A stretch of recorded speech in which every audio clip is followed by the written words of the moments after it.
Look at this. Somebody come look at this. Look at this. Somebody come and look at this. Shalom and blessings, family. I know how many people are in here right now. We got about just a few people in here right now. We'll let it build up a little bit. A couple people in here. You up here in the late night.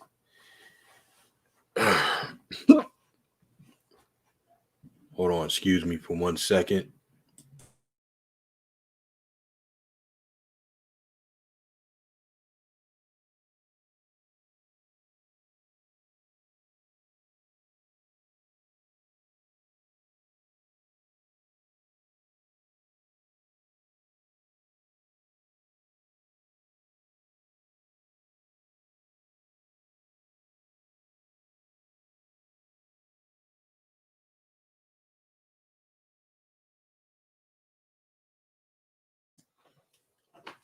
Thank you.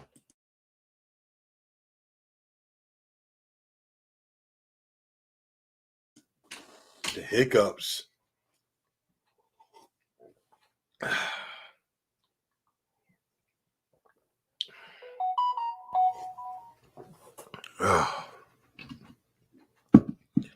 All praises, honor, and glory to the Most High. Got like 3 people in here.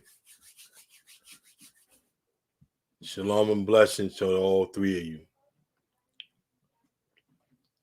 It's your brother Bunya here with a quick hitter. Want to bring some info out, talk about a couple of things. Oh, yeah, it is. Yes, this is a real still shot CGI. Shalom and blessings, brother Smitty. Good to see you, bro. Peace and blessings, Most High servant daughter. Yeah, but it's a real still shot. What's that? Grim Sincere? Or is that a GRLM? Yeah, a pretty eventful day. You know, first we had that awesome Wake Up Jacob by the brother Ibri. Right? Then we had that re-upload a couple of hours ago. You know, we had a couple of good shows today. But we had that re-upload, which was really awesome because the brother Cornell, he's gonna be doing a lot of work with us in the future. He's actually helping me put together the presentation that's soon to drop. Has some technical issues with the computer. Had to get a new GPU put in. All praises, honor, and glory to the Most High. Shalom and blessings. Hadasah ben Yah. Yeah, but we had to get a new GPU put in there, so that's in the shot right now.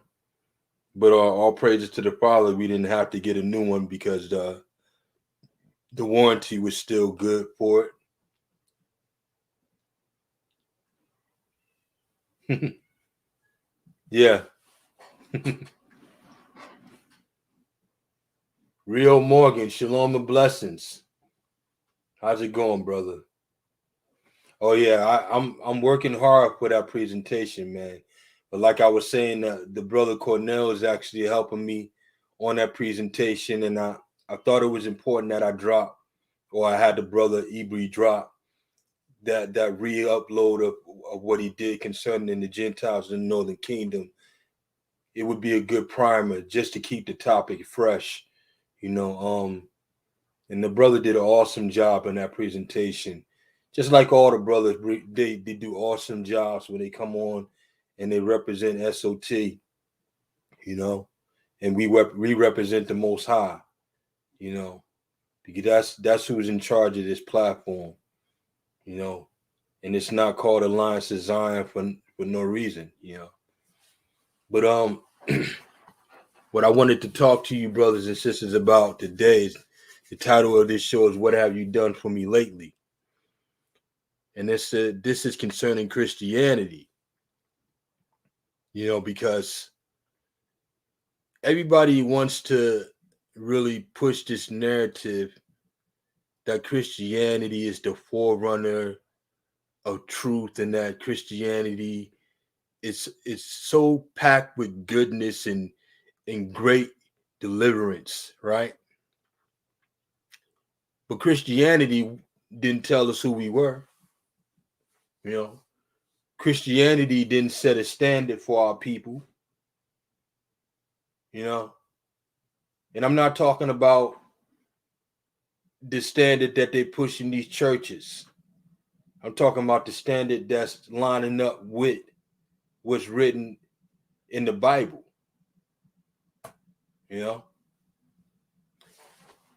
When I think about Christianity, this is what I think about. Let me grab this scripture real quick. Let me share my screen with you.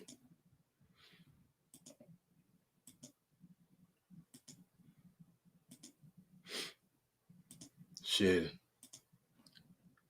And so, Job 13:1-4 says, "Lo, my eyes have seen all this. My ears have heard and understood it. What ye know, the same do I know also.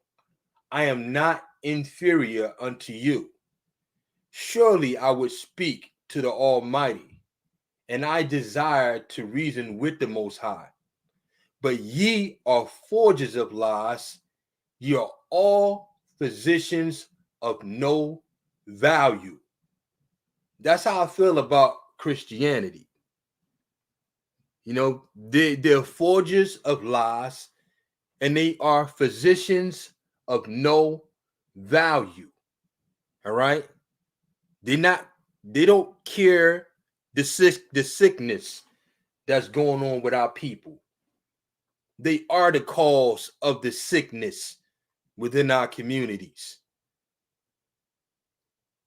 When they had an opportunity to set up a standard among the people, to bring people back to the Most High, they didn't. They brought them to a religion that has held them captive and enslaved their minds and held the truth away from them.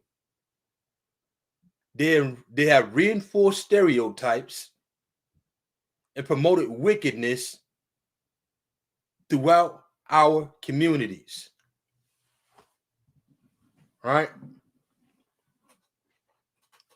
Forgers of lies and physicians of no value. A physician's supposed to cure you of a sickness. They're supposed to give you the medicine that you need to heal. Has Christianity given us the medicine that we need? It's like Munchausen syndrome, right? They feed you this garbage that the law's done away with. They feed you this garbage of a Eurocentric doctrine that doesn't include you. They tell black people, so-called black people, that we're supposed to love everybody in the world while everybody else hates us. Right? We're supposed to love everybody. They tell you God is love. But that's what religions do. To whatever nation that religion belongs to, when you become a part of that religion, you're subservient to the people that brought you that religion. So naturally, a lot of our people turn away from the Bible. Why? Because they haven't made the distinction between the doctrines that they're reading out, or the doctrines that they're claiming, and what's actually written in the book. So they've turned more people away from the Most High than they have towards the Most High. And then you have those who can distinguish between their lies and what's written in the Bible. And you know what happens to those people?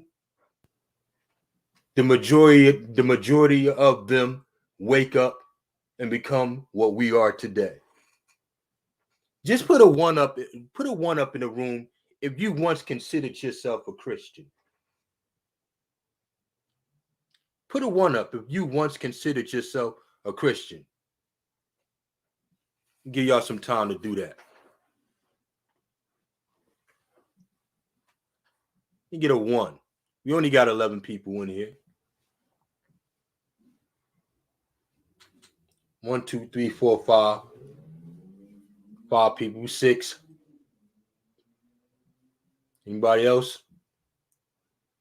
6 out of 11 is not bad. 8, 9. Oh, that's 8.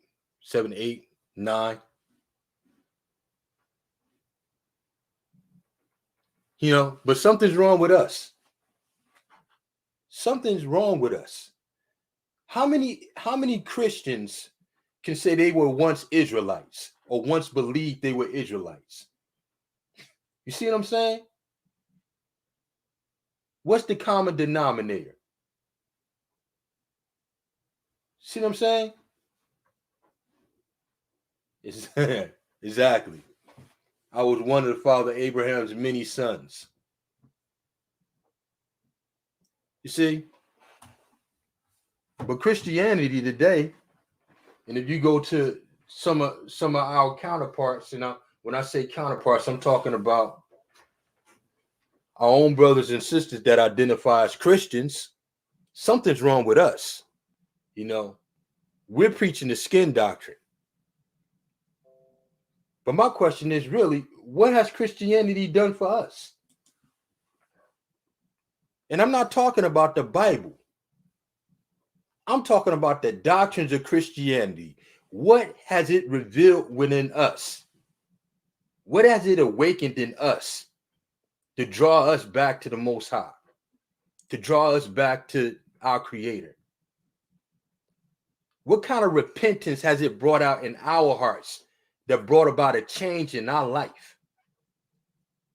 That was fruit, meat for repentance.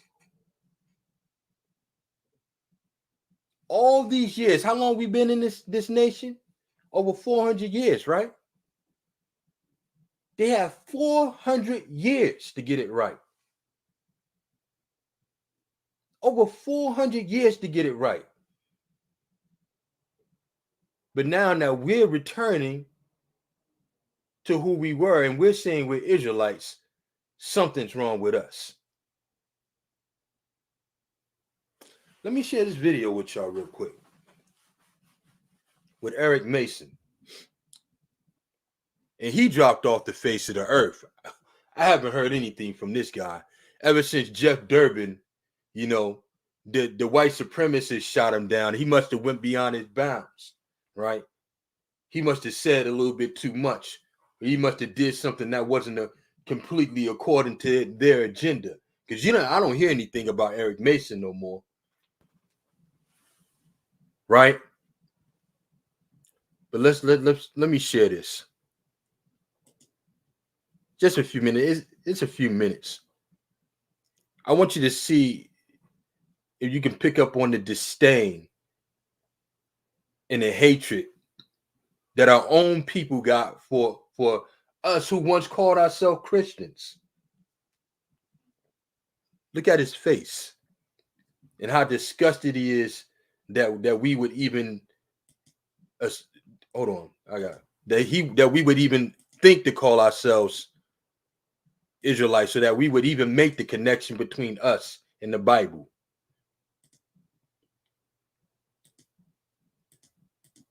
Where is that? Oh, here we go.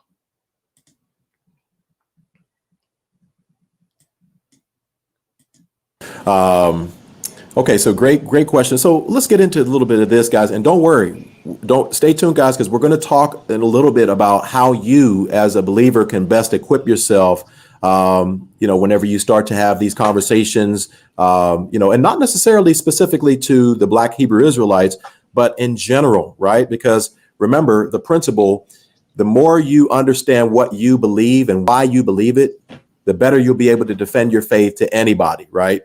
So we're going to talk about that in just a moment. But let's just ask this question: how? And I know this is probably a loaded question, but how do they actually trace their lineage back to the Hebrew race? Because some people may ask and think, okay, I didn't know that Hebrews were black. I didn't know that Jewish people were black or whatever. So how exactly do they somehow get back there? I mean, I've heard about the lost tribes of Israel and the transatlantic, slave trade and whatnot. So can you maybe speak a little bit about how do they lay claim to the fact that they are God's chosen people, or we really? I guess I'm black too. Yeah.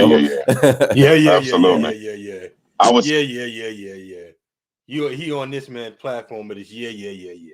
say that one of the ways is, of course, the 400-year slavery deal that they would say is what we experience in America is a re-up of what happened in Egypt to the Jews, the Hebrews back in the day. And then they would go to Deuteronomy 28:68. And I'm reading it out of New American Standard. I know they're having a heart attack now because I'm not using the King James Version. But You're right. That's another story because they believe King James was originally black, which is another story. But it says, the Lord will bring you back to Egypt in ships by the way about which I spoke to you. You will never see it again. And there you will offer yourselves for sale to your enemies as male and female slaves, but there will be no buyer. But then they go through all of the different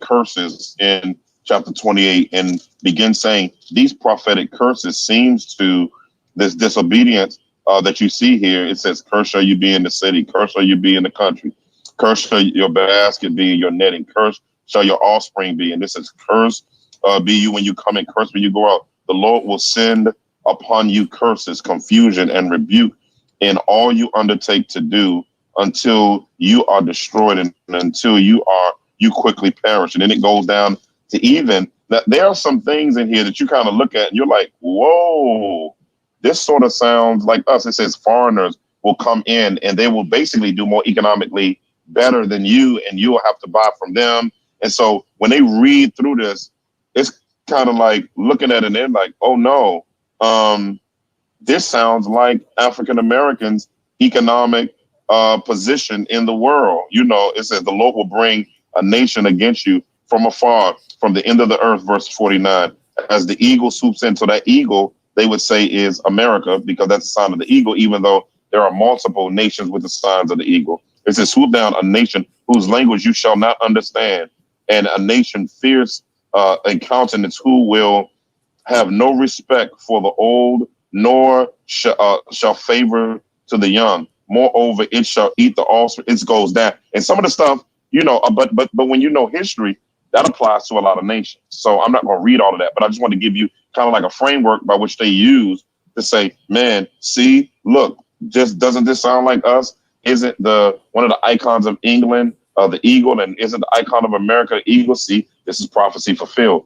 So they go that. Some go the genetic route, because I would say that there are some here who probably are the children of Israel, but the children of Israel are scattered into all the nations. So they're probably children of Israel with genetic markers in all the nations, whether Igbo or the tribe in South Africa, whether you're talking about those who are Ethiopians and Cushites, and even those on the island of Japan and different other ones that have DNA markers that point back to Israel. So there's some that point to that, but generally everybody uses as the main marker the idea of Deuteronomy 28:68 as the main reason why they say, hey, we're Hebrew Israelites, because these curses who else in the world can you apply these curses to? So that's how they kind of go with that. Yeah.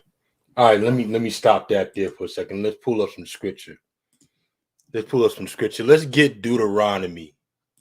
Because for people who are supposed to believe the Bible, Christians sure do have an issue with us identifying according to the Bible. You ever notice that? Why is it that the Bible all of a sudden is not good enough? You know why? Because the Bible was never used to prove who the people were until we started showing that we were the people according to the Bible. All right? No one else could do that. Nobody else. Hold on. Let me see. Let's see that. Deuteronomy 28 and 45. Moreover, all these curses shall come upon thee, and shall pursue thee, and overtake thee till thou be destroyed, because thou hearkenest not unto the voice of the Most High thy Elohim, to keep his commandments and his statutes which he commanded thee. And here we go.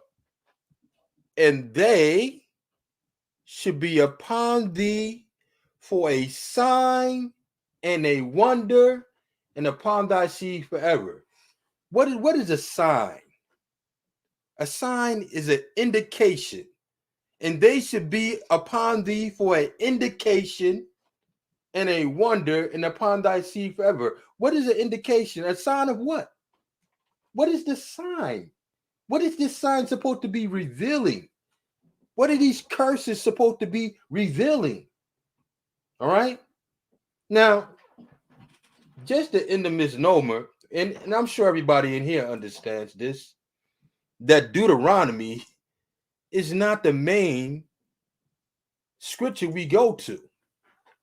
We can go from Genesis to Revelation if you really want to. If you really want to, go take it like that. We can go from Genesis to Revelation and see how people in the book, any Israelite that's been reading and prudently following, right, can surely look into the scripture and say, you know what? There's our people right there. For this is a people robbed and spoiled. They are all of them snared in holes. They are hidden prison houses. They are for a prey and none delivereth, and for a spoil and none say restore. Sounds familiar to you? But all of this is just a coincidence. All of this is just a coincidence. But what have you done for us lately, Christianity?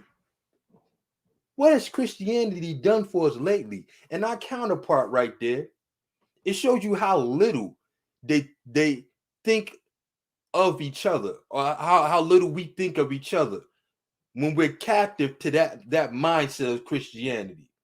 See, when you're in Christianity, everybody that doesn't agree with you is an idiot, right? And when you're and not even everybody, anybody that looks like you, right? See, because we look the way that we look, saying that what we're saying, that's a problem. Where was the uproar when the people went into a land in 1948? Where was the scrutiny?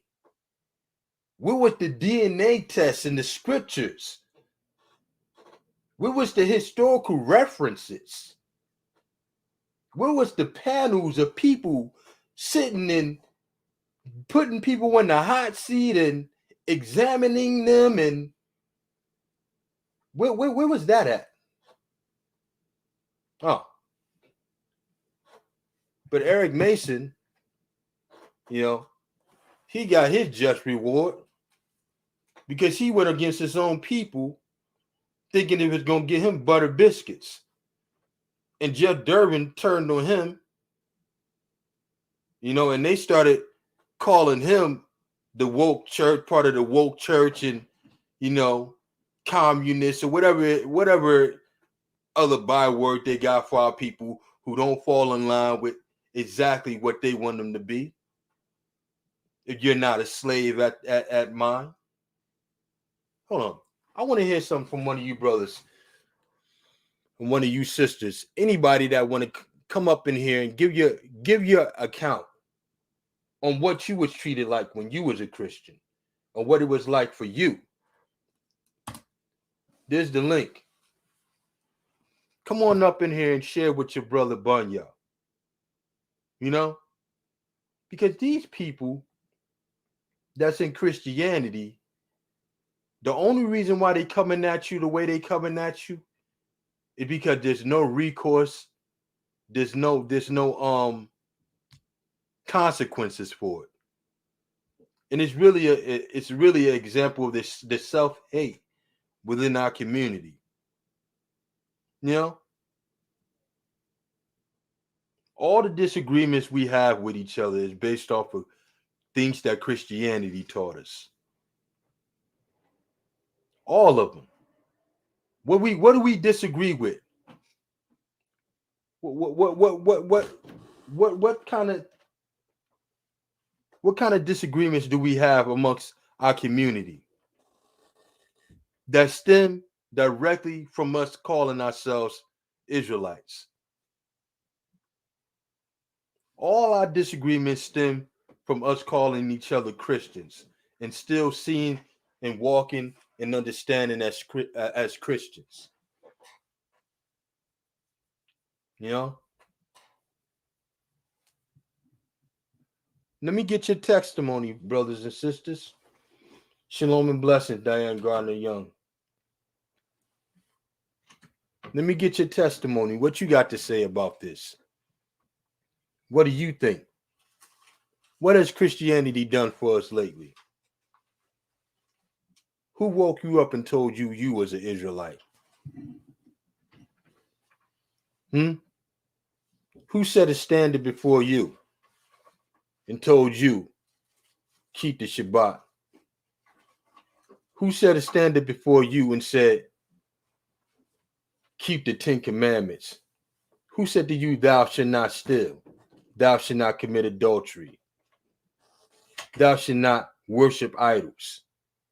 Who said that to you? Was it Christianity?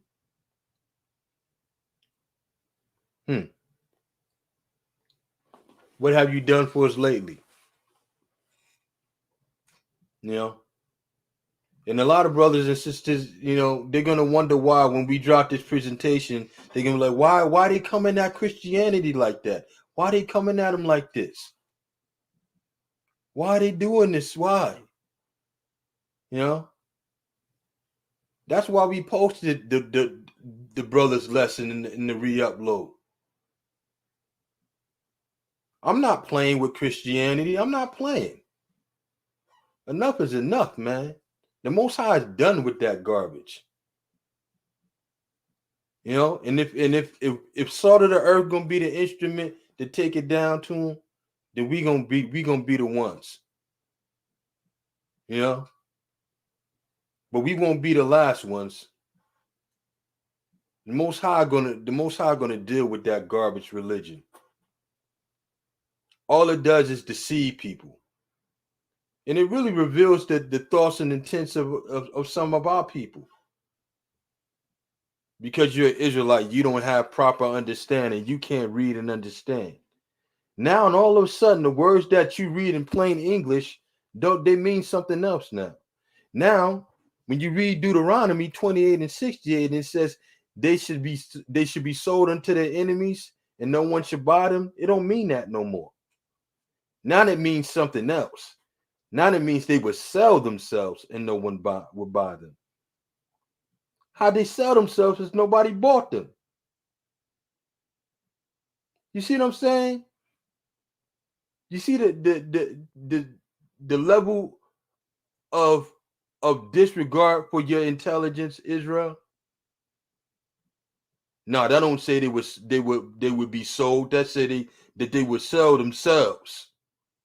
Oh, so you telling me that it's impossible that they would be sold, that they would be captive? right? Mashiach didn't say they would go captive into all lands, though, huh? Let me read some of you comments, brother. Y'all comments. The Most High, through his word, Christianity never taught the whole counsel of the Most High. Only portions of the scriptures along with the mind of the pastor. I'll further that along with the mind of Eurocentric slavery. Right? Eurocentric slavery. That's what it taught.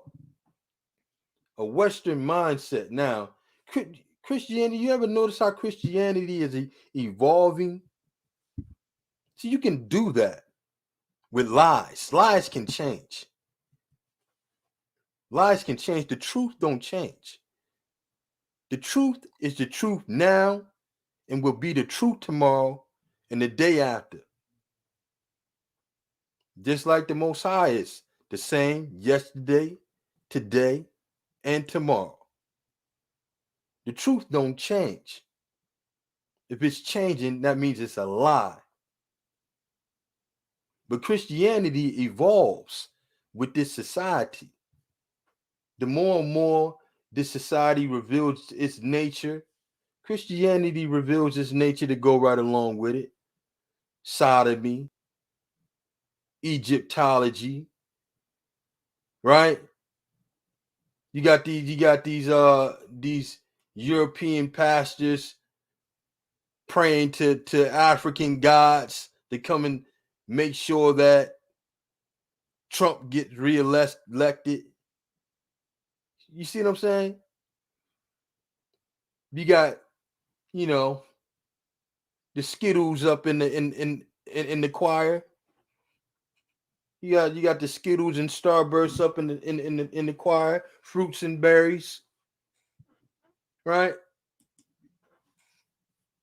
Christianity at my church taught us to worship the pastor. Yeah, exactly.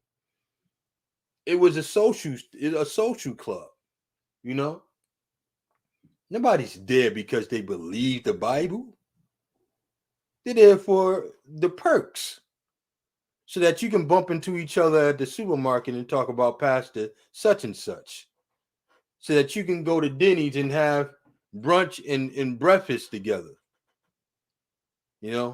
Some of the women look nice in the church. Yeah, I like the women in the church. That's why I'm going to church, because the word of the Most High. Where is it? Where's the standard? Where's the standard when they're telling you the same thing that society telling you? Where's the hope? Where's the faith? That's what faith is for. It's for hope. Let me grab it.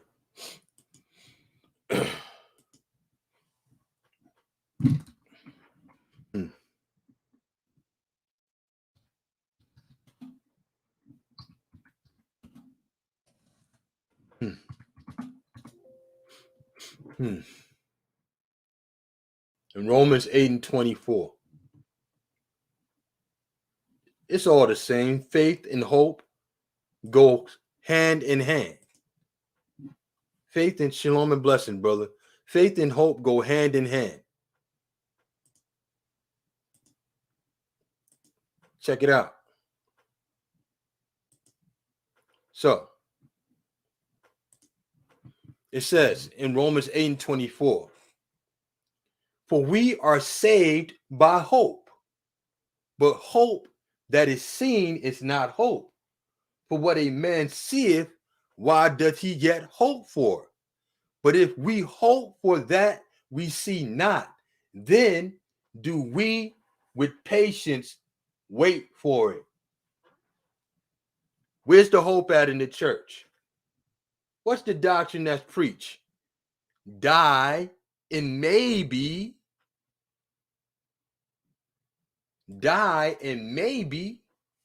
you get to go to heaven. Now, what's the standard? The same standard they tell everybody. Believe on Jesus Christ. You know what, though? Hope and faith go hand in hand. And faith without works is dead. That's interesting. So the brother said, my old church fell apart in 3 years. Tons of divorces. The men left and the women and children stayed for a while. Once all the deacons and pastors got after the remaining women, the church fell apart. Wow. How long? I would like to know, but how long was your church actually up, though, brother? And you know the link is right there. I want to hear that. Did you? That's an interesting story. I want to hear some of this. I'd like to hear about your church. Come on in. Come on up, Rio Morgan. So you can tell about the history of that church. Or the church that you was at. Because that right there sounds juicy.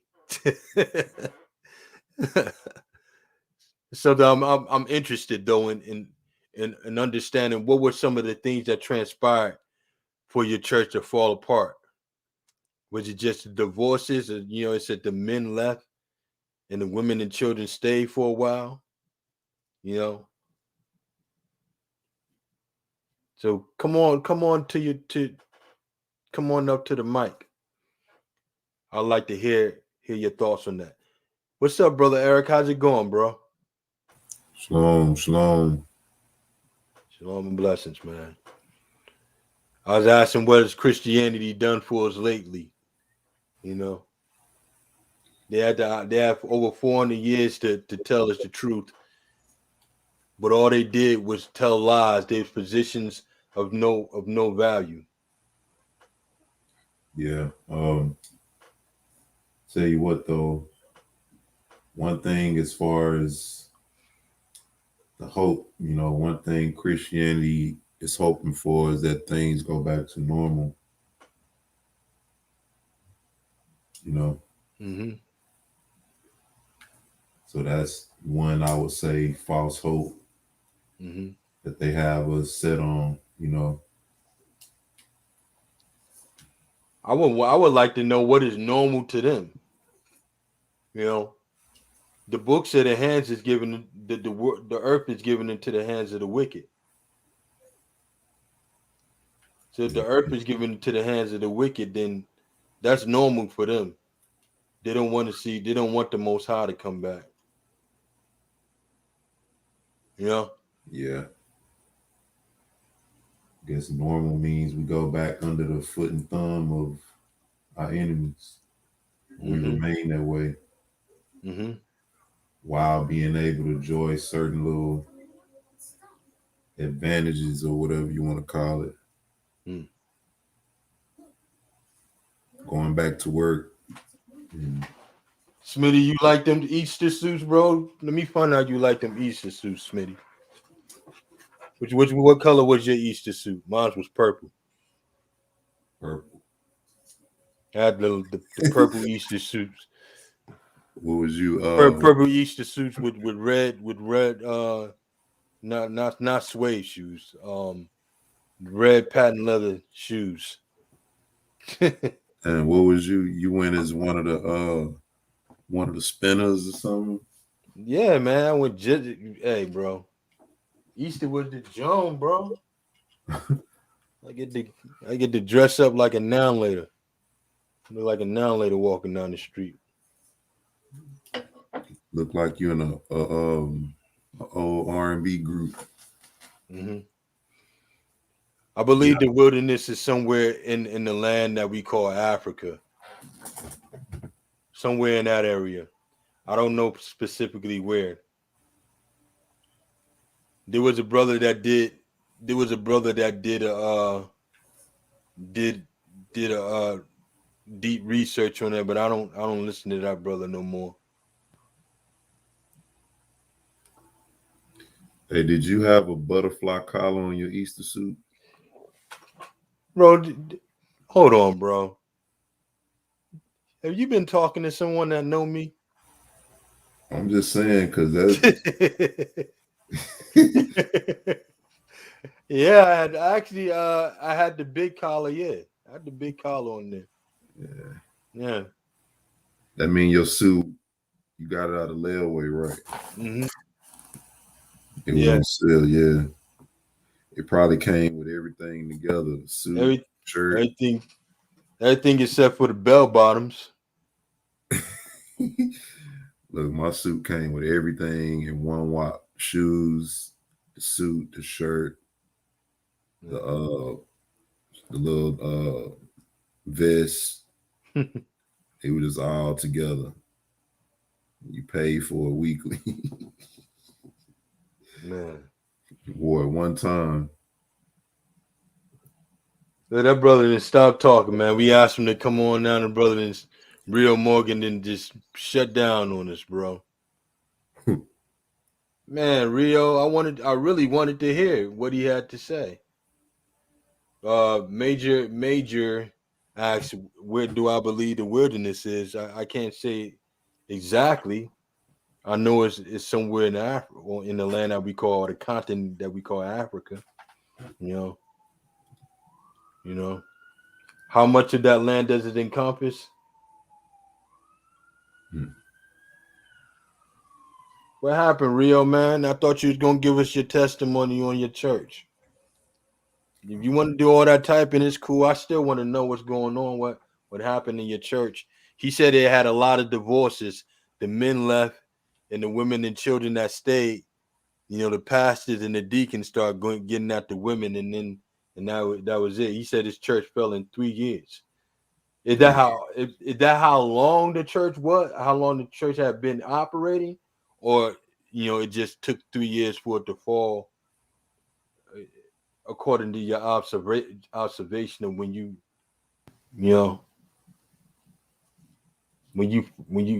set your eyes on that area or that church,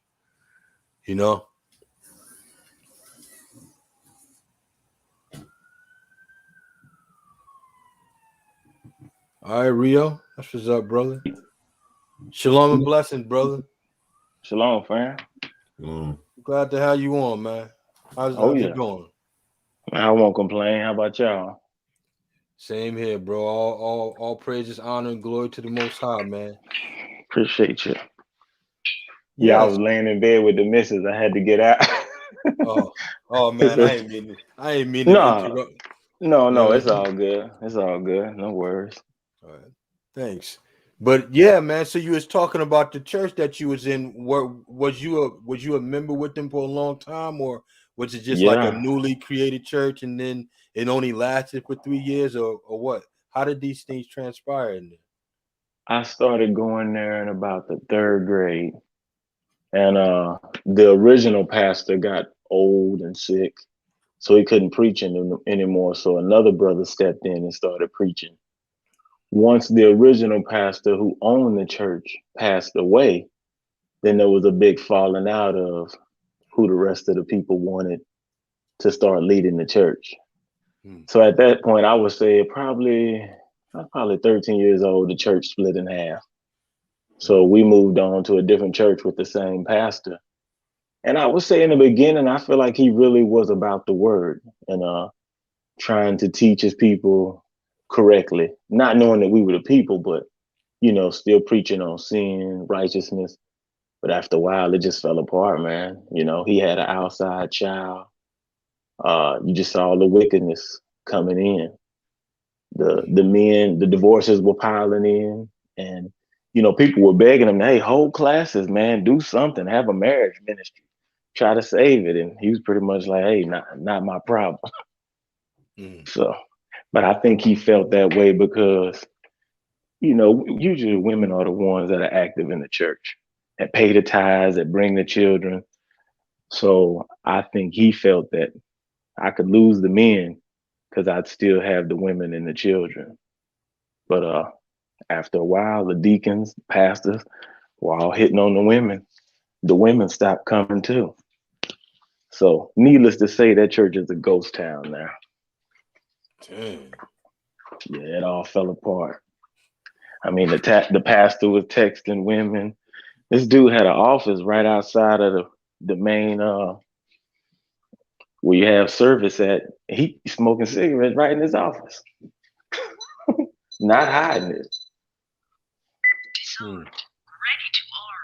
So That's crazy. And it's sad too though, because what people left that other church and to follow him there, only yeah, for him to be taken advantage, and he might have started off being sincere, huh?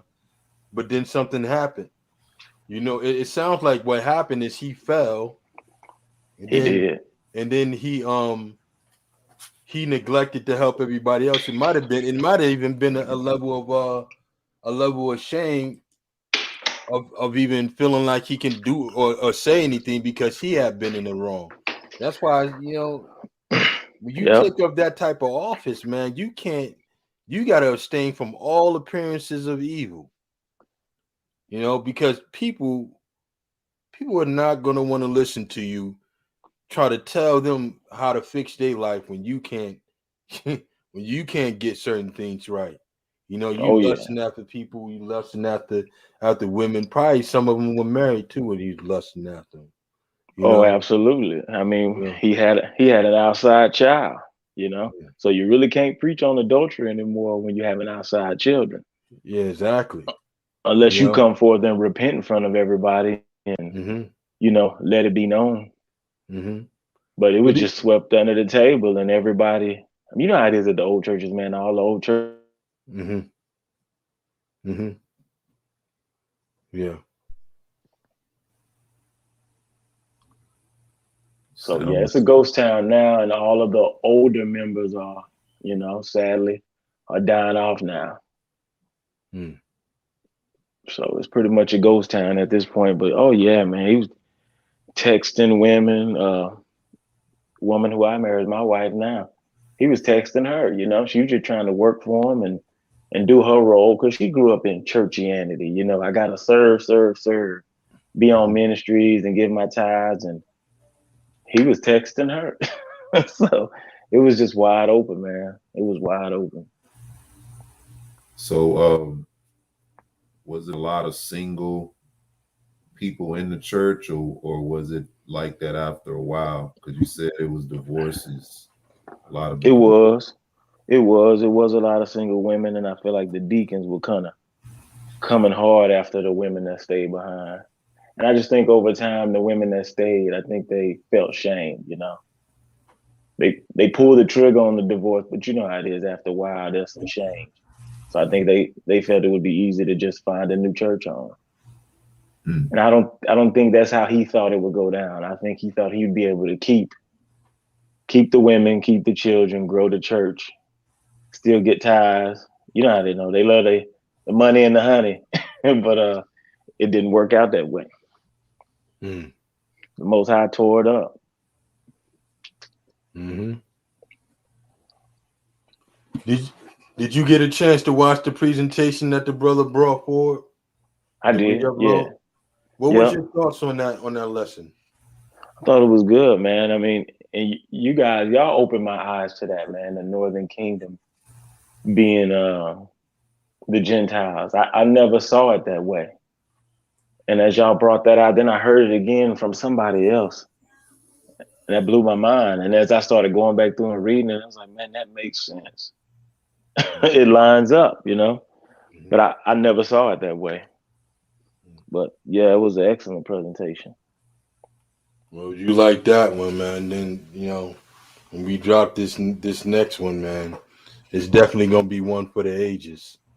Oh We yeah. got we got a lot of we got a lot of information coming out, man, and we gonna be relentless. Salt of the earth right now. We building the armada, and that armada is strictly to tear down the lies of Christianity and any other religion that tries to tell our people that they ain't nothing. Yeah.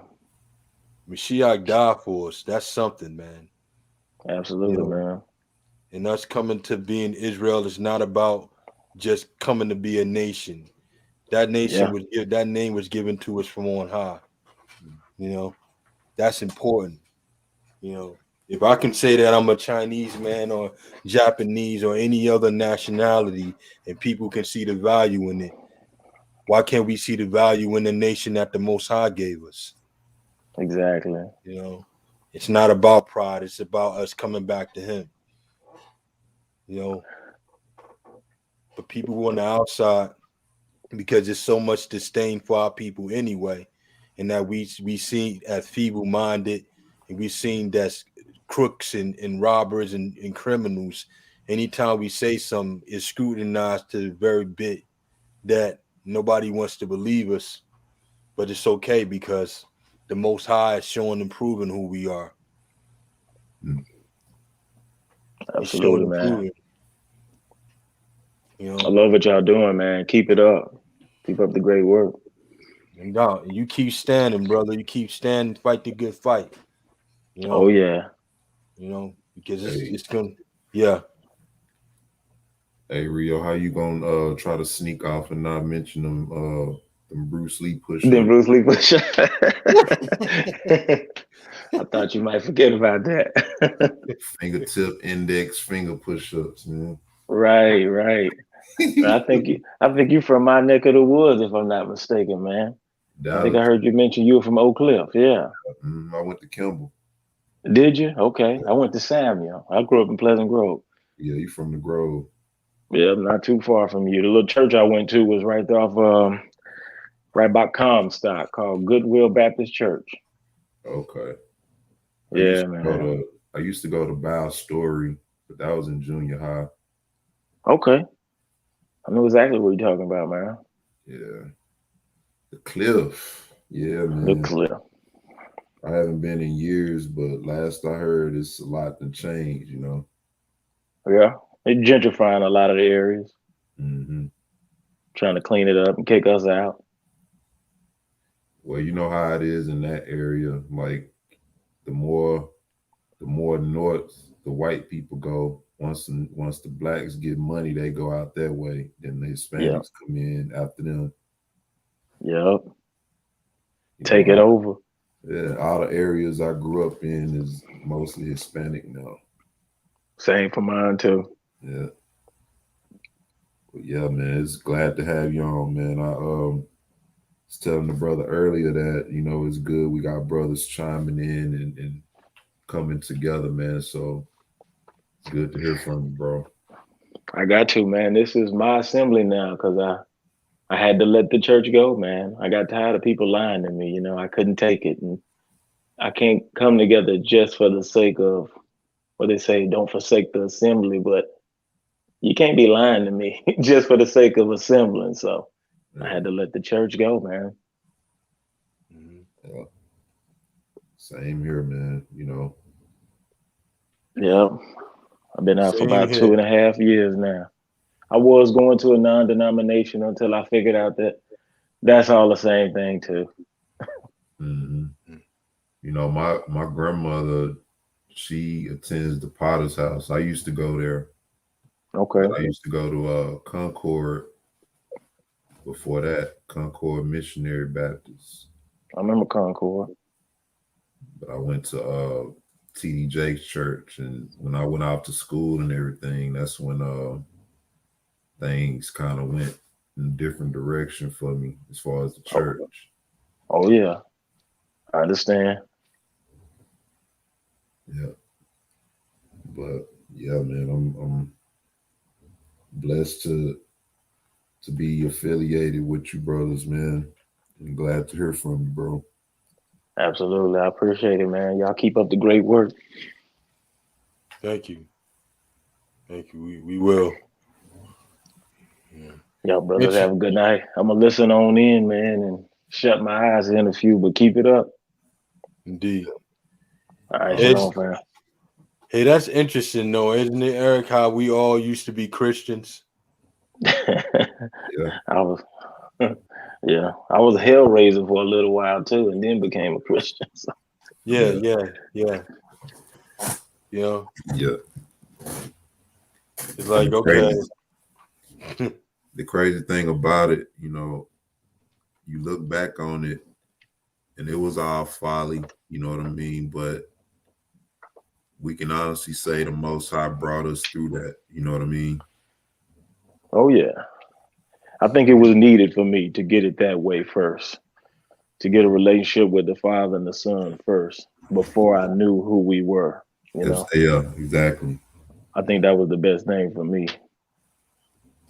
And even your understanding of that grew later. You know what I mean?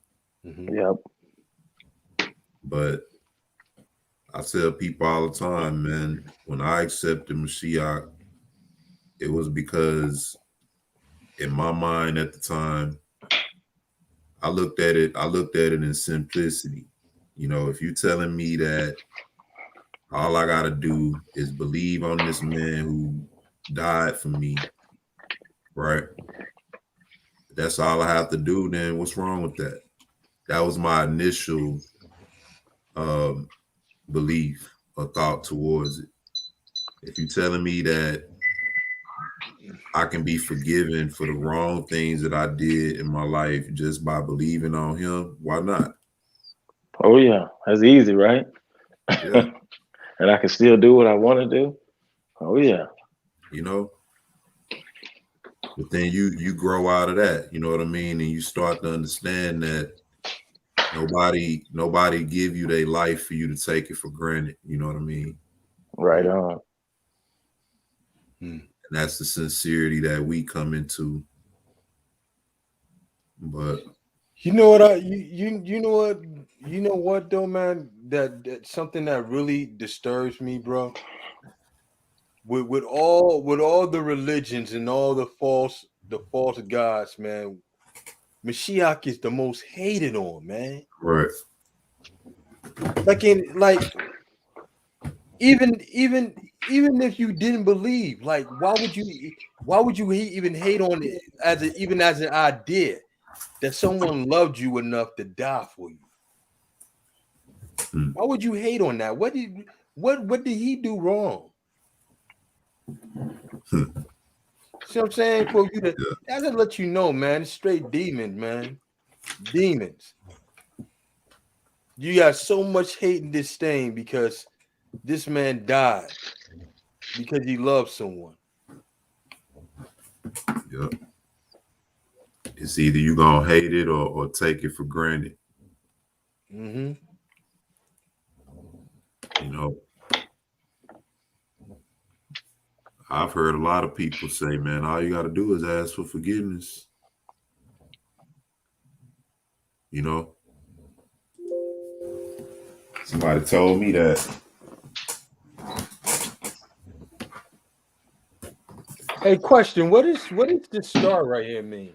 When you go on the comments and there's a star next to it, what does that do? Let me see. I don't know exactly what you're talking about. Give me a sec.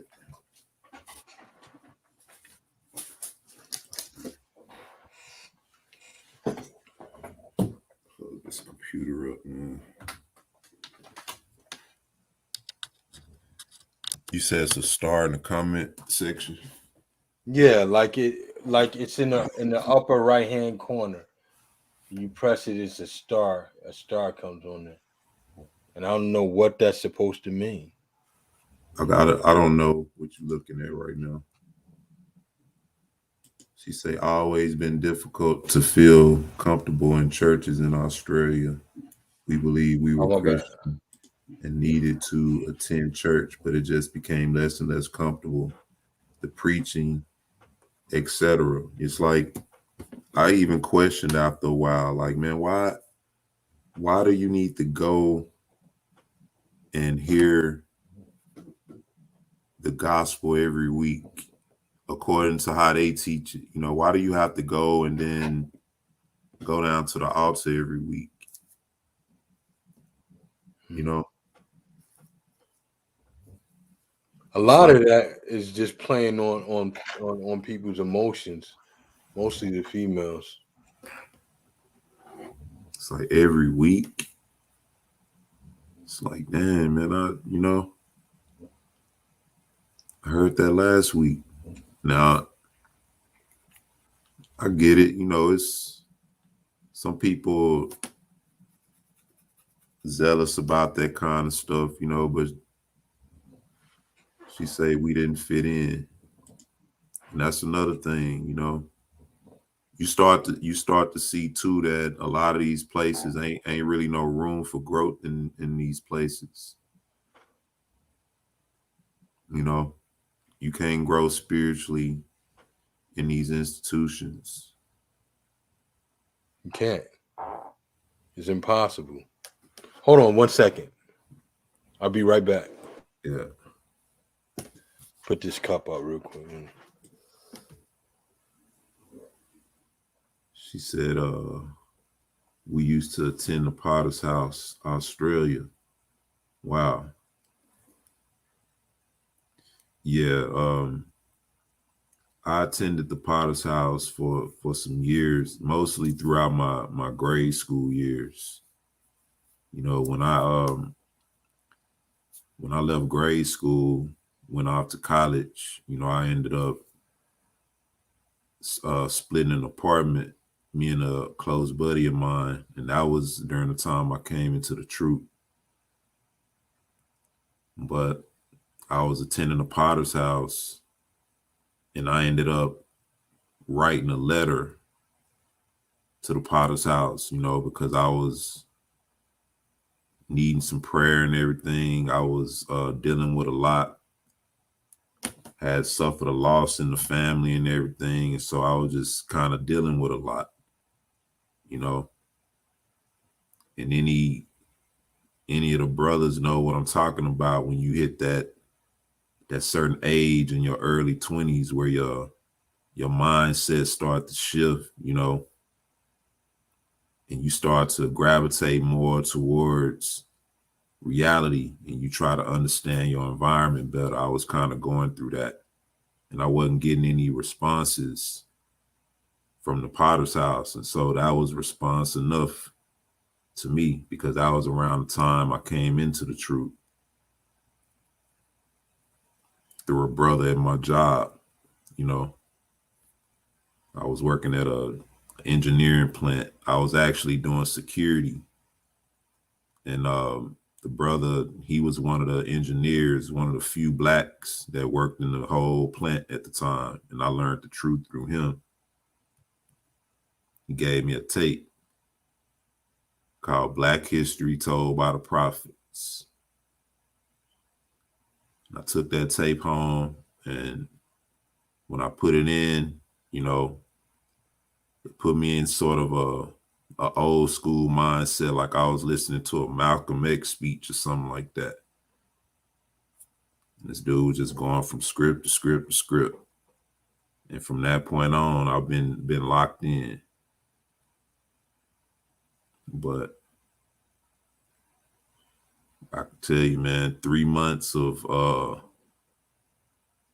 doing that, studying, I learned more of my whole life in 3 months than I had in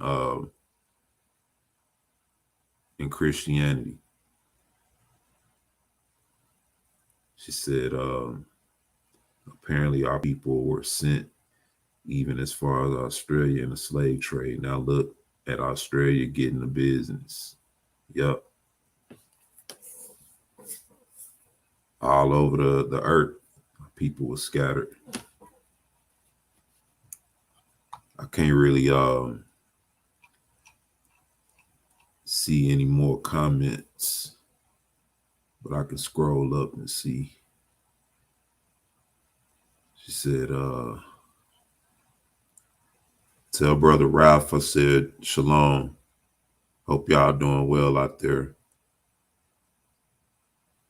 Hadn't heard from him in a while.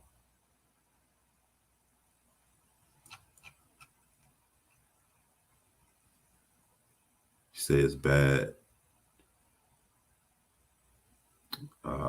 Man. That kind of stuff, it's not good to hear.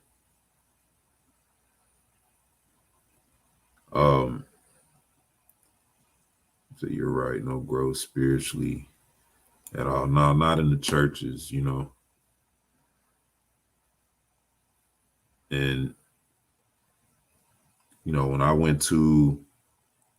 I came into the truth, you know, I attended the Bible study camp or class, whatever you want to refer it. And I went there for 5.5 years. And you know, when you first attend the camp, you start taking notes. You come in, you get your notebook, you start taking notes. And I had a notebook full of notes, you know, and I just started realizing that, you know, I'm starting to take the same notes, you know, so everything just kind of got repetitive. It was like a cycle, and you got used to all of the lessons when they were going to come, you know, what they were going to be about. And then you start to see that, okay, started getting, you know, repetitive. So you quit taking notes, and then you start fellowshipping. You start to see the fellowship is not really what it's supposed to be. And you find yourself in a common situation, you know, just like the Christian church. She said, just received my exemption. Replied today after 2 months. Denied. Sister Paula, have you reached out to Brother Cleo?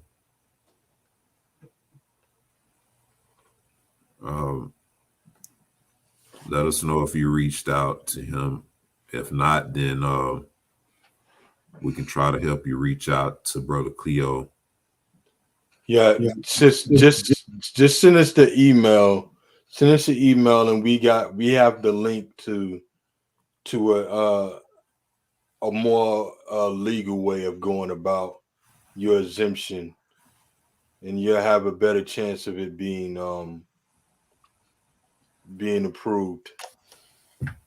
Yeah. He actually, yeah. So that'll be good for that to be set up. He actually gave me some good feedback on that too. Yeah.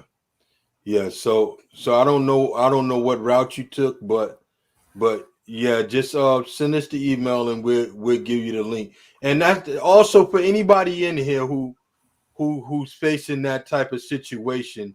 Don't try to do it yourself. All right. Send us the email, and we'll send you the link to the video so that you can watch the video and follow the steps of this video, and you can have a more legal approach at putting in your exemption, your religious exemption. All right. Because we can come at them with the Most High is don't want us to do this or that. Them people don't hear that. What stops them is there's consequences that's going to affect you monetarily if you try to force this on me. All right, and it's legal ways of putting that in. So, please, anybody that's listening, all right, before you decide to put in any exemption form, send us an email and we will send you the link, and just follow the steps of the link, and you will have a better chance at being approved. All right.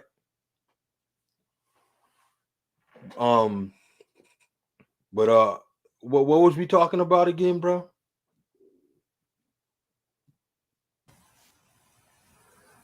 When just now talking about well, I was just telling them about Christianity and coming out of it, and just different experiences coming into the truth, and dealing with that. Indeed. I mean, my experience in the church was interesting, because it was kind of embarrassing to me when me and my wife got married, man. she used to always go down to the altar and be crying, and I used to be wondering like, why is she not in there crying? Like, we just got married. It makes it look like the marriage isn't working. I used to be mad, embarrassed, like, man, why was my wife down there crying like this, man? This is crazy, you know. Yeah. But she was just doing what everybody else was doing. But I don't know, man. I guess when I was when I was younger, you know, it was different. You know, when I was younger, we didn't have a lot. You know, we was kind of poor, and so if you was anything like me or grew up anything like that, going to church was sort of a refuge at times. Mm-hmm. You know, from not having electricity, not having lights. You know, you go to church. Mm. You know, Mm-hmm. it wasn't like that my whole childhood, but at a certain point we did go through that, you know. So church was a refuge in that sense. You know, you can go get you some food. You know, you might can get whatever assistance you can get. You know what I mean? Mm-hmm. That's really what people went to church for a lot of times. That's what I noticed, because they always needed something. It was never a place to really go and learn about the Bible or the history, or it was just a place where a bunch of hurt, needy people came, gathered, you know. You heard whatever sermon you needed to hear, you know what I mean? Mm. But it was never anything in depth. That's why I say the white Christian church is different from the black Christian church. Because whenever you talk to white Christians, they can deal with, or they you know, they can talk about certain things, you know, that black Christians can't really elaborate and talk about. All we know is Jesus. Jesus. You know, I remember I remember one Christmas, you know, we wrote Santa Claus and all that, you know. And I wrote them, and I forgot what I wanted. I think it was a Nintendo or something like that. But I wrote the letter, and my mom let me write it. I don't know why, looking back on it. How was we gonna play a Nintendo with no electricity? I'm writing, begging Santa Claus for a Nintendo, and I'm telling them how poor I am in the letter and all that. And so sent the letter off, and it's like, man, thinking back on that, I wouldn't have sent me a Nintendo either.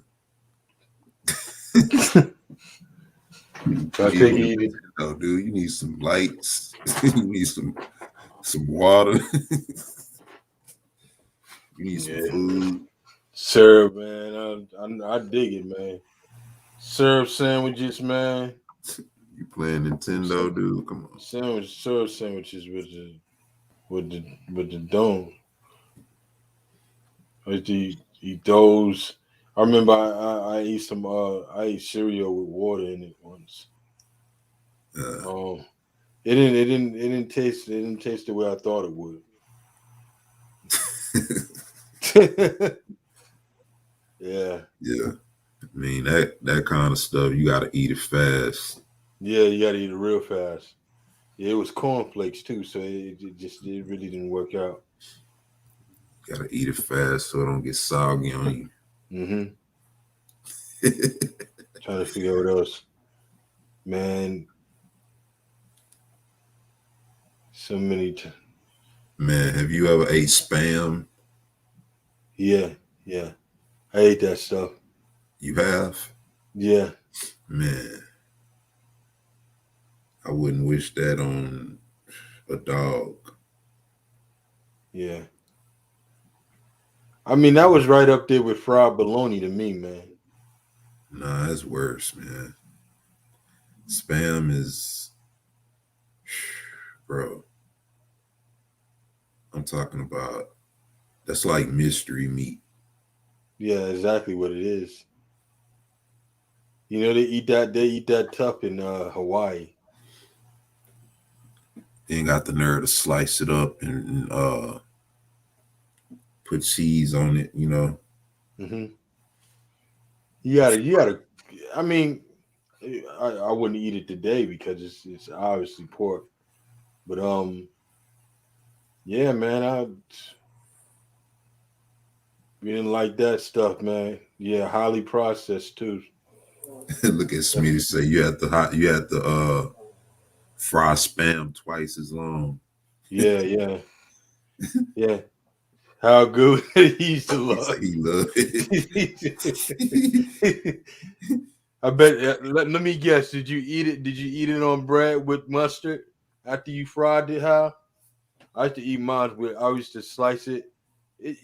I used to slice it not thin, but just like medium, and I would fry it and eat it on some bread with mustard Man, with cheese too. yeah, they put the cheese on it. Yeah, they eat spam all in Hawaii, man, like that, man. They go hard for spam. They got all kinds of cuisines and dishes for spam. I don't know why, man. Why they like it Spam like that? sushi. I don't know if a spam plane crashed and over there in Hawaii, and they were just like, "Oh, spam." Damn, yo, that's crazy, bro. Right out the can. That's a Yeah, they cook it. Oh my goodness. uh, Oh man, I'm thankful that you still here, brother. How yeah. I don't know how you survived eating spam straight out the can, my bro. Man, I used to look at spam as if it was, how you get it out the can. And I used to wonder if it was still alive or not. I'm pretty sure it wasn't alive. It was all slimy when it came out. Man, it Came out was of the can. jiggling and slimy. Like, Yeah, man. yeah, the gelatinous juice. Yeah. I've done worse though than eat spam out the can. When I was young, I like shrimp so much that my grandfather brought some shrimp, and I didn't know you had to. I was young though. I was too young to know any better. So I actually seen the shrimp in the fridge, and I tried to eat it raw. I found out quick that that's not the way it's supposed to be eaten. You Yeah. know. Oh, you have to pay for that. Oh yeah. You're disgusting, man. The Man, spam, the jelly, the when the oils get gelatinous, yeah. the spam jelly. Ugh. Fry it Yeah, up. You from the ghetto, you don't care. That's just juice. yeah, it's just juice. Ugh. That's extra juice. Yeah, Man, I can't even look at that stuff now, man. even like on like Thanksgivings or whatever, my grandmother would make certain things, man. I never liked Thanksgiving, man. I never liked it because I had just bad memories. I remember one time my grandmother made me eat chitlins just so I can have some banana pudding. She made me eat like 5 pieces of chitlin, and I was like, oh, I swallowed them Jones whole, but it was torture, man. It was the worst thing I ever had in my life, dude. Yeah. And my sisters is just eating it like, and she's like pouring a whole bunch of hot sauce. She's like, yeah, you gotta have like anything you gotta put sauce on like that, man. It don't taste good. You know what I mean? Hot sauce at that, you gotta burn the taste buds out of your mouth. Right? You know what I mean? In order for it to taste good. You know what I think, man? I think eating chitlins. I think eating chitlins is mental. You know what I mean? Like eating chitlins is like people eating oysters. Mm-hmm. They don't. Some people say, "Ah, man, they chitlins good and all that, and they season them," but that something in your brain gotta be cut off for you to eat that, man. You know, Yeah. It smells eating, like crap. eating chitlins should be a challenge. Like how people do all this crazy stuff, the crate challenge. You know what I don't get, man? And this is a little bit off topic, but this is just one lady, man. She's real fat on YouTube. Real big lady, man. And she be doing these food challenges like, Buffalo Wing Challenge and McDonald's Challenge. And I'm like, how is it a challenge to eat the stuff that you've been eating? That's how you got that big in the first place. Do a salad challenge. You know what I mean? But like, come on, like hot wing challenge, like you know what I mean. If you want to do a hot wing challenge, do the hot wing challenge like this. Put some hot wings there in the salad, and you eat the salad without eating the hot wings. Now, I bet you that'll be a challenge for her. A hot wing salad. Yeah, no, just the salad. Just eat the salad and don't eat the hot wing. That'll be a challenge. But like if you sitting up there and you 500 pounds, talking about the hot wing challenge. No, it ain't no challenge for you to eat that. The challenge, the challenge should be you not eating them. Exactly, that'd be the challenge for you. When I was talking to my wife, and she was like, "Yeah, she can get one of them gastric surgeries." And I was like, "Man, it's just more than that. It's a mental thing. You gotta want to stop eating." She can get a gastric thing. All she gonna do is just stretch her stomach back out again. You know what I mean? It's like I'm gonna put these 500 barbecue wings in front of you, and I challenge you not to eat them. Mm-hmm. I want you to eat. People in Christian, when you follow Christianity, man, you get like that, man. You ever notice like how the level of obeseness within the church too? Hey, man. You eating all the pork, shrimp, crab, and lobster, man. That stuff start catching up to you. When you 18 and 19, that's cute. It look cute. You getting it, but then you keep on going, man. You get past 160, and you start going into the 200s and 300s. And then you wondering, I don't understand that, man. I think it's just easy, man, for people, Mm-hmm. To just eat. Yeah. Obeseness is a sign of someone who don't have discipline. I was just thinking about who we was talking about earlier, man. And, that is a sign of not having discipline. Yeah. You ain't got the discipline. You're gonna be, not being able to walk without your arms having to swing around. Yeah. Yeah. For real. And then, Mm-hmm. food, man, like I said, it's mental, man. Mm-hmm. I have my moments, where I might eat more than I should, Mm-hmm. But food, man, it's not what you think it is, man. Yeah. Supposed to eat to live, not live to eat. Yeah, true. I mean, when you younger, man, and you burning calories like that, it's essential that you take in calories. But then, man, like at my age, man, I can't afford to be eating like that. I'll be all over the place. Yeah. You know, I ain't trying to be. I just can't get like that. I won't allow myself to get like that. And then there's sometimes people have situations where they hurt themselves and things like that and can't get the proper exercise they need. Yep. So there are circumstances, man, but there's some people who just they don't have the discipline to stop eating. They don't have the discipline, and that's where fasting comes in, man. You can fast, you can deprive yourself from food. You can overcome a lot of different things, a lot of different obstacles within your life. So, like, if you're having issues with anything that you feel like you're addicted to, fast once a week. Once a week, guarantee you that you'll be able to overcome whatever you struggling with. You fast once a week.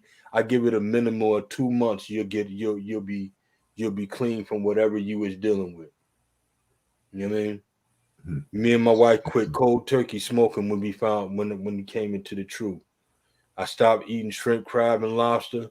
I was never a big pork guy to begin with, but shrimps and crabs and lobsters and yes, clams. I ate those too, fried preferably, but nevertheless, man, we was able to stop all of that because we fasted, and we didn't know any better at the time, but we were fasting on the Shabbat. Every Shabbat we would fast. And at the end of the Shabbat, we would eat. Sometimes we pigged out, though. Sometimes, for lack of better words, we ate a lot. Yeah. But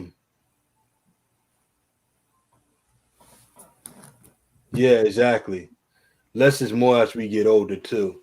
Our metabolism slows down, and your body doesn't burn off everything, as quickly as it used to.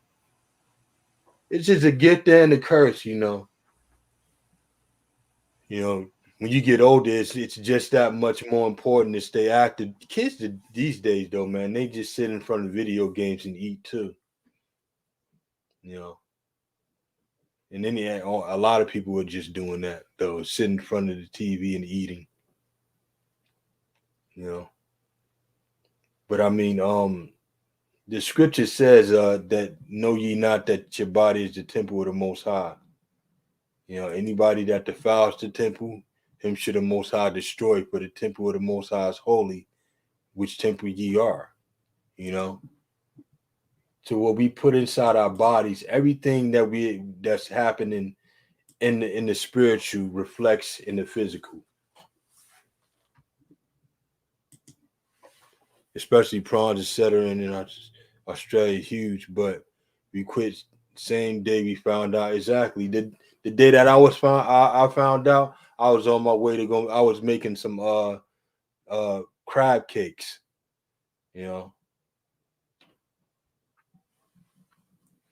Yeah, exactly. There are overweight Christian men and women, right? And the reason why that is, brother, how is because they don't have any particular diets that they going on. You can eat whatever you want, and there's practical reasons to the law why the Most High told us not to do certain things. They had health implications, and they had economic and also economic implications. For example, if you eating all the shrimps and the crabs and the clams out of the ocean and out of the water, how's the water getting clean? You see what I'm saying? All these animals, they're no good for you to eat because these are the things that can consume the waste within our ecosystem. You see what I'm saying? Pigs, it's not that they're abominable animal. They're just abominable to eat. But the Most High had a purpose for each one of these animals. He had a purpose for him. That the pig was to clean the things within the earth. Just like, we don't like flies and maggots in it, but they serve a very important purpose, as in cleaning the earth of the waste and the and dead things and and along with those things they consume diseases. They consume it, and they ensure that we don't be contaminated through those diseases. And even with the animals, the Most High said the animals that we eat, they must be cloven footed. As far as the antelope goes, cloven footed and chew up the cud. So it has a lot to do with where these animals are dwelling at, what they're eating, how they process their food. Fish in the sea, fish with scales. Fish eat just about anything that it comes across, right? But they are less susceptible to parasites if they have scales, right? Fins and scales, That means that in some things, all fish don't eat just anything, though. All fish don't eat just anything. But we know for sure if a dead body fall at the bottom of the ocean, man, whatever it is, right? Crabs, shrimp, lobster, they all over it. Clams ciphering the water and cleaning it. And I've seen things how would I say it? I've seen experiments conducted where they took murky water, right? And they put clams in there and shellfish in there, and the water became clear because they siphoned out the dirt and things like that. That's what they feed on, So it's got a lot to do with what the animals are eating, how they're eating it, how they processing the food that they eat, where they're dwelling at, where they're swimming at. How do they excrete the waste that they after they're done. So I mean, there's practical reasons behind the law. What does it mean to be holy? It means to be sanctified. What does sanctified mean? It means to be clean, cleanse, clean of what? Clean of impurities, spiritually and physically. There was a reason why the Most High said, don't lay with animals. That's how diseases come about. There was a reason why the Most High said, not to lay with the same, what I mean? Because that's how diseases come about, and it's against nature. The Most High said, be fruitful and multiply. Can you be fruitful and multiply with anything other than a woman? A man with a woman? So there's practical reasons for everything within the law. And these things are what govern our society as Israelites. Every sector, whether you was a priest, a farmer, a doctor, a physician, whatever profession you was in, right? There was a law to govern that. And all of that was built on the foundation of the 10 Commandments. Those were laws written in stone that were not subject to change. There's circumstantial laws, things that would come about according to if you committed an offense, But that just goes to show you that people don't have an understanding of scripture and have an understanding of law. All right. Are you going to get arrested for running the red light if you don't run the red light? Let's say you're walking Can a cop stop you from walking and say, you know, you were drunk driving because you're walking down the street? No. What you were doing doesn't even fit the circumstances. Right?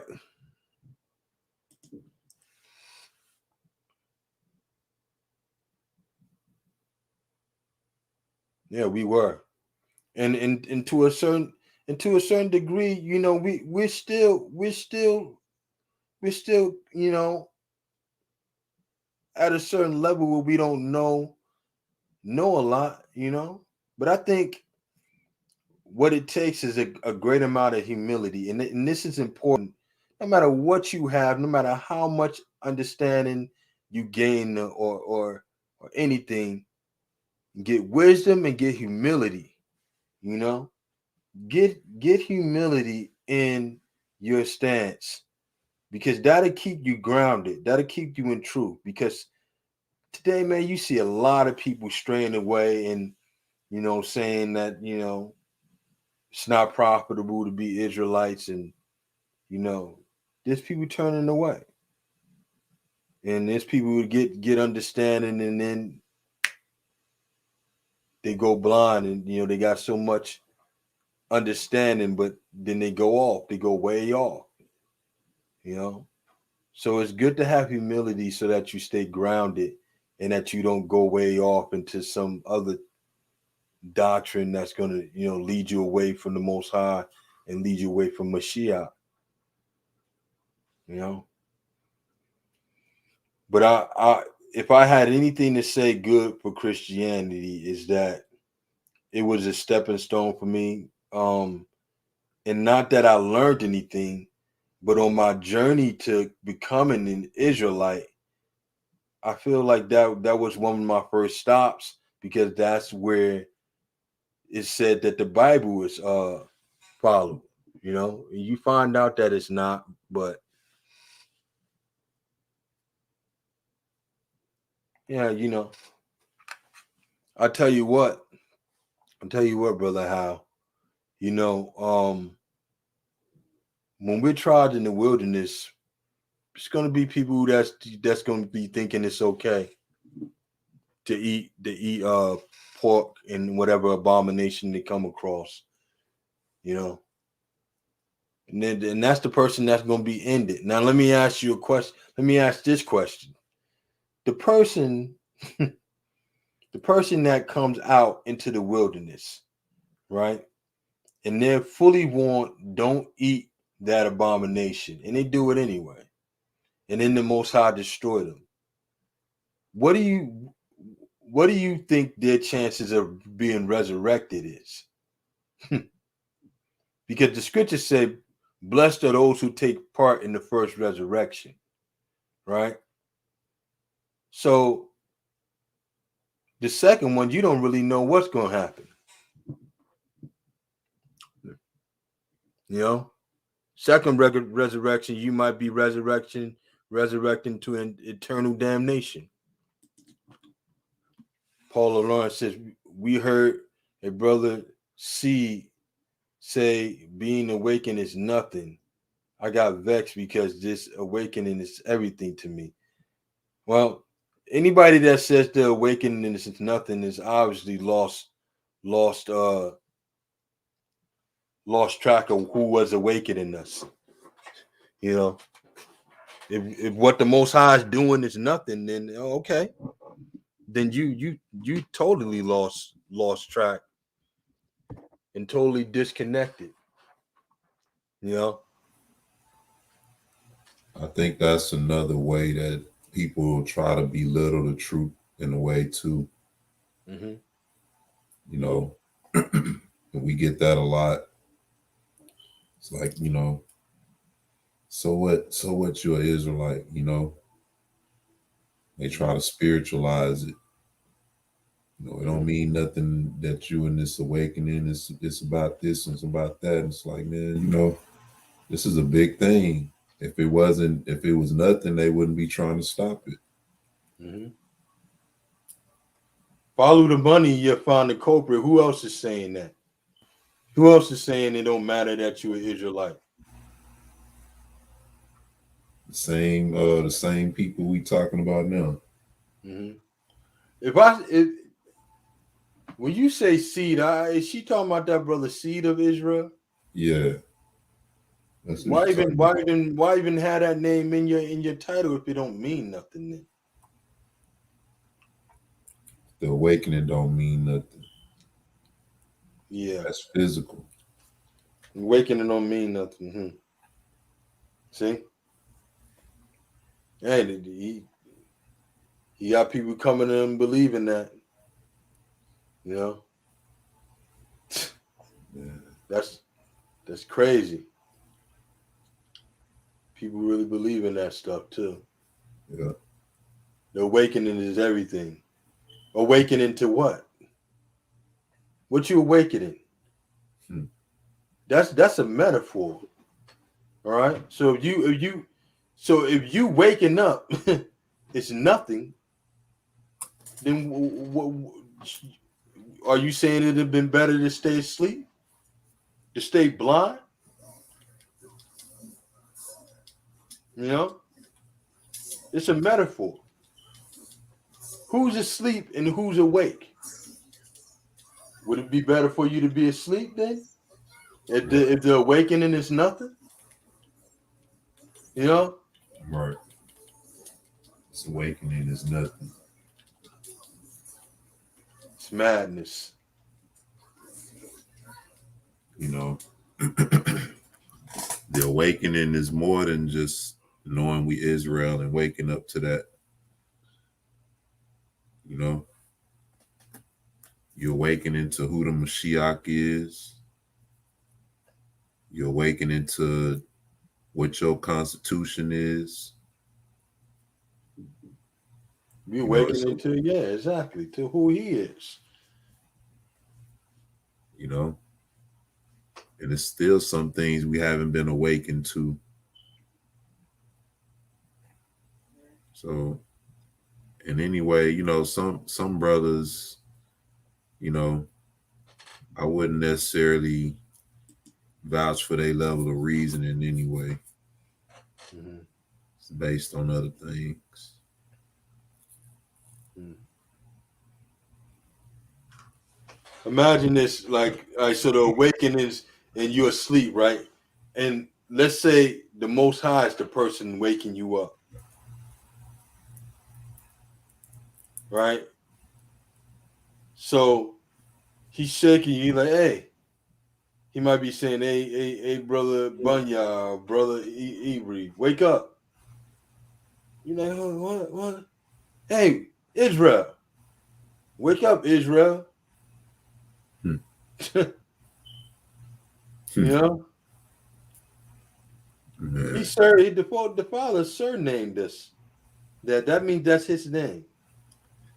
Look at that. He said it's nothing if you're not keeping the Most High's laws. But once again, how are you awakened if you're not keeping the law? Exactly. That's a part of your awakening. Mm-hmm. Like how many you have some Israelites who know that we're Israelites. You have some Christians who know it, you know. Mm-hmm. But like I said, the awakening is more than just that. Mm-hmm.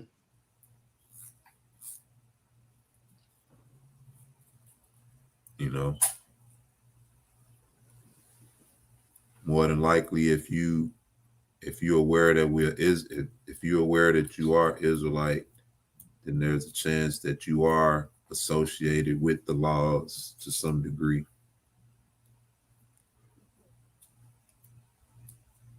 Not unless you being deceptive.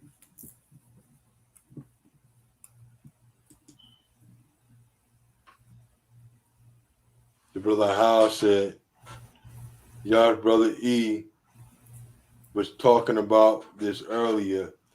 I think Yah's mercy is holding us here for a bit. The wilderness would be no joke. Not sure Yah will tolerate disobedience. And he's not going to tolerate it at all. It's not. You know, and that's why if you know, the thing is this, you know, when we go into the wilderness, our minds better be purged already.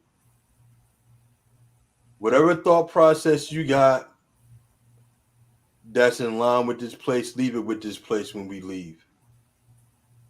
You know, come into the wilderness like a child.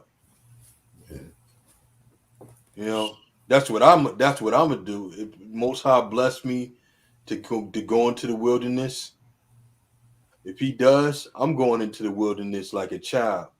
Like I don't know nothing except for what the Most High told me. That's it. That is it. You know, whatever else I knew before then, hey, I don't know. Because in the end, man, the Most High, it is a fearful thing to fall into the hands of the living Elohim, man. And we gonna be in His hands. Believe you me. But fear is the beginning of wisdom too. You know, Most High is pleading. He's gonna plead with us. You know. Yeah. And everybody that come out of here with the mindset that you know that they'll continue in the same type of thought process with same mindset, you're gonna end up being an example on what not to do.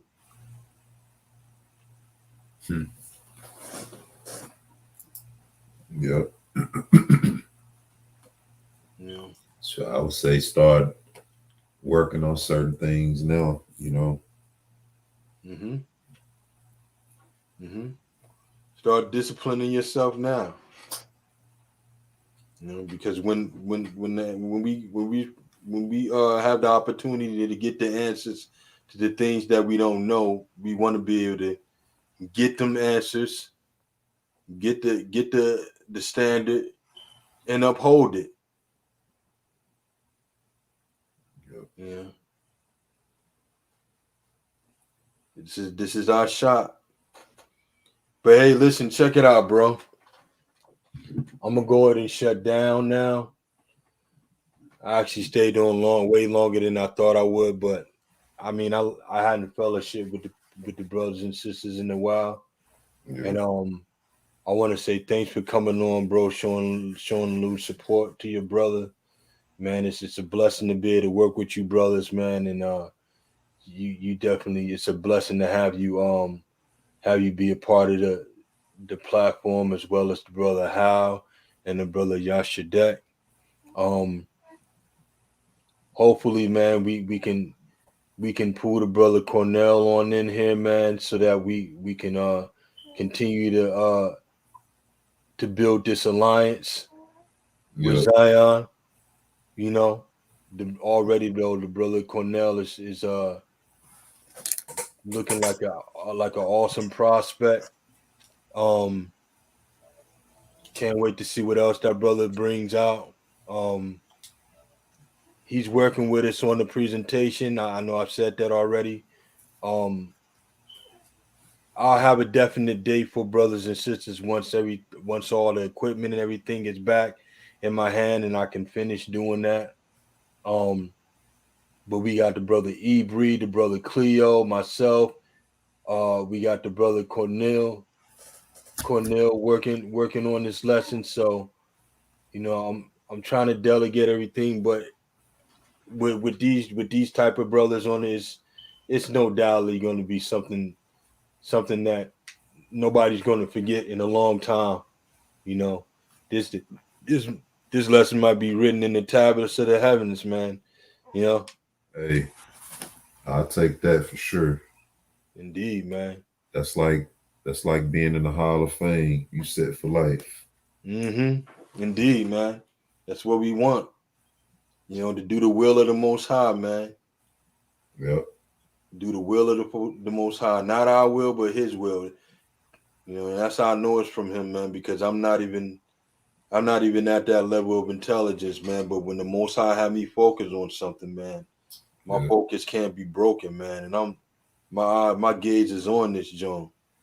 Yeah. My gaze is on it. And every time I talk to somebody, whether it's the brother Hal, Yachadik, Ibri, or the brother Cornel, or the brother Cleo, and even Kadar, when I get a chance to speak to them, brothers is just banging it out, man. And there's answers that has to be met. There's questions that need answers. You know. There's questions that need answers, and we gonna bring them questions, and if we don't get no answers, we gonna let the book answer. We're gonna let the book answer. Absolutely. But I want to say, do you have anything you want to say, bro, before we cut out? Nah, shalom, family. Hope y'all have a blessed night, and thank you, bro, for having me on. You know, it's always a blessing, man, to be here, man. So shalom. No doubt. Likewise. Shalom and blessings, family. Take care, Israel. Again, walk in faith, walk in grace, and walk in obedience. Been another quick hitter by your brother Banya. Shalom.